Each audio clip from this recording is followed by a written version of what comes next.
Hi friends, నమస్తే. బాగున్నారండి? నేను కూడా చాలా బాగున్నానండి. ఈ మధ్య చాలా ప్రశాంతంగా కూడా ఉంటున్నాను. ఎందుకు అంటే చాలా రోజులైంది పూజ చేసుకొని. ఈ ఫ్రైడే రోజున, ఈ శుక్రవారం రోజున నేను ఎంతో భక్తి శ్రద్ధలతోటి నేను పూజ అయితే చేసుకున్నాను.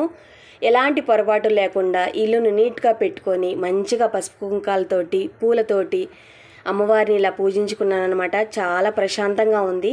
ఉదయం పూజ చేసుకొని నా పనులన్నీ ముగించుకొని నేను షాప్కి వెళ్ళిపోయి మళ్ళీ సాయంత్రం 6:30కి వచ్చాను.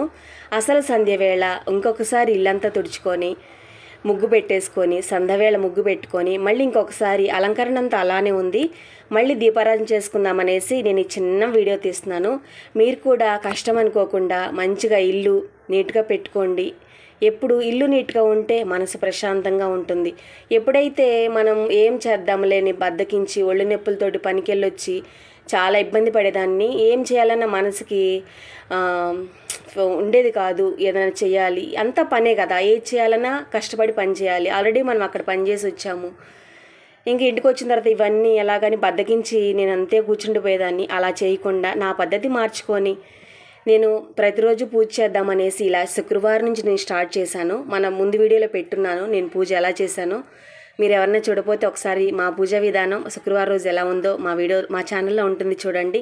మీరు కూడా బద్దకించకుండా ఇలానే మీరు అనుకున్న పనులన్నీ ఏది ఆపకుండా రేపు చేద్దాం ఎల్లుండి చేద్దామని ఇలా బద్దకించొద్దు. నేను అలా బద్దకించి ఎక్కడ పనులు అక్కడ ఆగిపోయి అసలుకి మనసుకు తృప్తి లేకుండా అలా కూర్చుండిపోయిన ఏ మాత్రం ఉపయోగం ఉండదు. ఇలాగే మనం అనుకునే పనులన్నీ, మన మంచి మంచి పనులన్నీ మనం చేసుకుందాము. ఎప్పుడు ఏది లేట్ చేయకుండా మంచిగా మన లైఫ్ని, మన జీవితాన్ని ఇలా ముందుకు తీసుకెళ్దాం. నాకైతే చాలా ప్రశాంతంగా ఉంది. ఇంకా మన వీడియో అంతేనండి, చిన్న వీడియో. ఎవరు స్కిప్ చేయొద్దు ప్లీజ్. నచ్చితే కనుక సబ్స్క్రైబ్ చేసుకోండి. Thank you.